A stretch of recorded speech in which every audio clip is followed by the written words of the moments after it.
बिस्मिल्लाहिर्रहमानिर्रहीम। अस्सलामुअलैकुम दोस्तों, उम्मीद करती हूँ कि आप खैरियत से होंगे। Welcome back my YouTube channel amazing recipe. तो दोस्तों, आज मैं आपके लिए बहुत ही क्रिस्पी मज़ेदार आलू प्याज के पकोड़ों की रेसिपी लेकर आई हूँ। जितने देखने में खूबसूरत लग रहे हैं, खाने में उससे भी ज्यादा मजेदार हैं। आपने क्या करना है, वीडियो को आखिर तक वॉच करना है। तो चले रेसिपी को शुरू करते हैं। बिस्मिल्लाहिर्रहमानिर्रहीम। जिस बर्तन में हमने पकोड़ों का मसाला तैयार करना है वो बर्तन ले लेंगे। यहाँ पर मैंने एक अदद देचकी ली है। आप परात वगैरह, बोल वगैरह कुछ भी ले सकते हैं। इसके अंदर मैं ऐड करूंगी आलू। ये मेरे पास नए वाले आलू है, वो वाले हमने आलू ले लिए थे। ये मेरे पास हाफ केजी आलू थे, जिनको मैंने छीलकर इस तरह से चार चार पीसेस में ब्रीक ब्रीक सा काट लिया है और काट के इसको पानी में रख दिया था, ताकि इनका कलर जोन सा है वो ब्लैक ना हो। प्याज यहाँ पर मैंने 2 मीडियम साइज की प्याज ली थी, जिनको मैंने ब्रीक ब्रीक सा काट लिया है। ये भी हम ऐड कर देंगे। और हरी मिर्चें इसमें जाएंगी 2 से 3 अदद ब्रीक कटी हुई। आप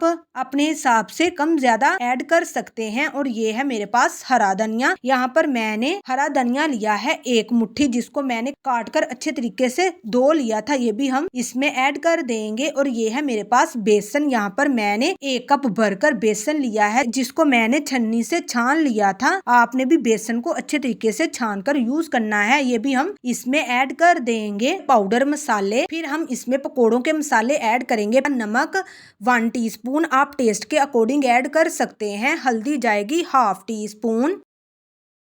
लाल मिर्च पाउडर जाएगा हाफ टी स्पून। अब हम इसमें पकोड़ों के मसाले ऐड करेंगे, जिसमें सबसे पहले जाएगा साबुत खुश्क धनिया 1 टेबलस्पून। हमने इसको हाथों से मसल कर ऐड कर देना है। इससे खुशबू, फ्लेवर जोन सा है वो बढ़ जाएगा। यहाँ पर जीरे को भी हम हाथों से मसल कर ऐड कर देंगे। ये भी हमने 1 टेबलस्पून ही लिया है। अजवाइन यहाँ पर हमने ली है हाफ टी स्पून। इसको भी आपने हाथों से मसल कर ऐड कर देना है। अब हम इन मसालों को सब्जियों के साथ अच्छे तरीके से मिक्स कर लेंगे। पहले हम चम्मच की मदद से मिक्स करेंगे, उसके बाद इसे हाथों की मदद से मिक्स कर लेंगे। अगर आपको लगे कि इसमें पानी की जरूरत है तो आप इसमें पानी डाल लीजिएगा। यहाँ पर मैं 1 टेबलस्पून पानी का इस्तेमाल कर रही हूँ। अगर ज्यादा पानी इस्तेमाल करूंगी तो ये पकोड़ों का जोन सा बैटर है वो पतला हो जाएगा। पकोड़े जोन से है वो सही नहीं बनेंगे, ऑयल में डालते ही फैल जाएंगे। ठीक है, यहाँ पर हम इसको कर लेंगे अच्छे तरीके से मिक्स। पकोड़ों का बैटर हो चुका है तैयार।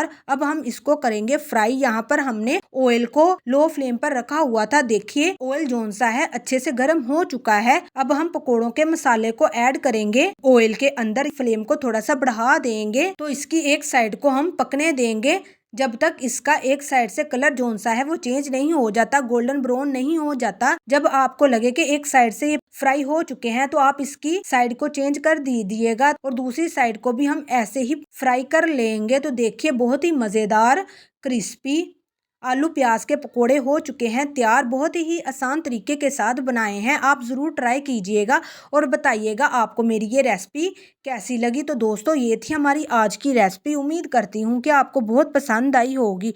अगर पसंद आई है तो लाइक कीजिएगा, शेयर भी कीजिएगा, चैनल को भी सब्सक्राइब कर लीजिएगा, ताकि मेरी इस तरह की मज़ीद वीडियो आप तक पहले पहुँच सके। दीजिए इजाज़त, अगली वीडियो तक। अल्लाह हाफिज़।